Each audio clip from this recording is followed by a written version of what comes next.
We were made by our Creator as part of His only Son, so that He could share His life and love with us. But He gave us individual existence and self-consciousness, which we were free to accept or turn into self-centeredness. He foresaw that this would enable us to see Him in contrast to what He was not. So today's world is what He is not. Through the centuries, His Son has borne our self-assertion and sin within Himself, so that we might continue to exist. But this independence has corrupted our basic nature, so that we are unable to live the life we were made for.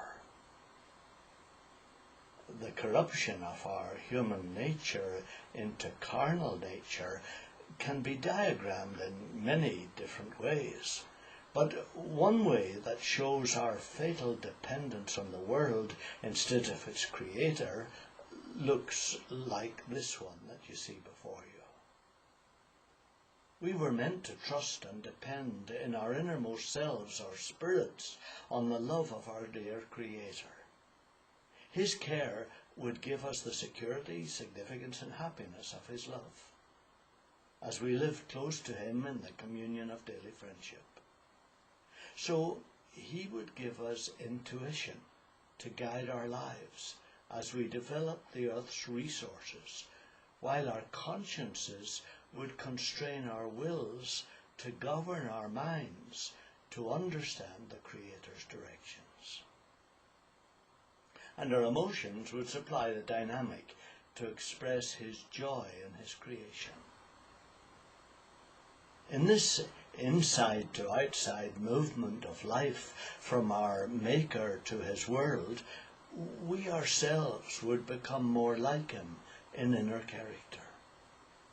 And the earth would reflect His beauty and balance. However, we turn this completely on its head, upside down, inside out, so that the system now works backwards, with the fatal consequences that we see around us every day. Ignoring Him, we regard ourselves as self-made, and therefore responsible for our own security. So we try to get as many things, shelter, food, clothing, as will give us a sense of security in this life.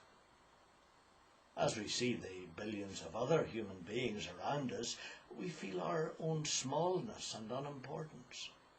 So we become preoccupied with making ourselves stand out from the rest. Self-esteem, celebrity status, admiration become a big part of our lives. But as life passes, we feel that we should have some happiness before we die. So we look desperately to experience the peace and the excitement that we think we need. The result of this outside to inside life is frustration and futility. We never seem to get enough security, significance and happiness to satisfy us. Meanwhile, our very nature is contorted. Where our minds were created to understand our Maker's intuitions within us, they are used instead to work out how to manipulate others and our circumstances to increase our security. Where our emotions were meant to express the joy of our Maker and our use of our abilities, they are instead consumed with trying to enjoy or get exhilaration from things and experiences.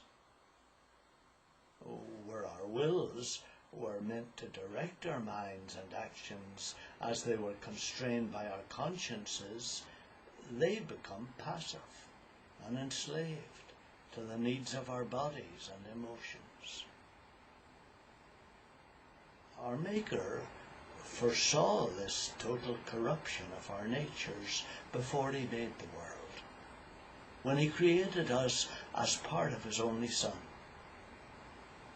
allowed it to take place so that we could see what nothingness outside him was like, and then graciously bore the godlessness of our activity in his Son, destroyed it. He was the Lamb slain from before the foundation of the world, and remade it all in the eternal millisecond of the actual singularity that our physicists seek.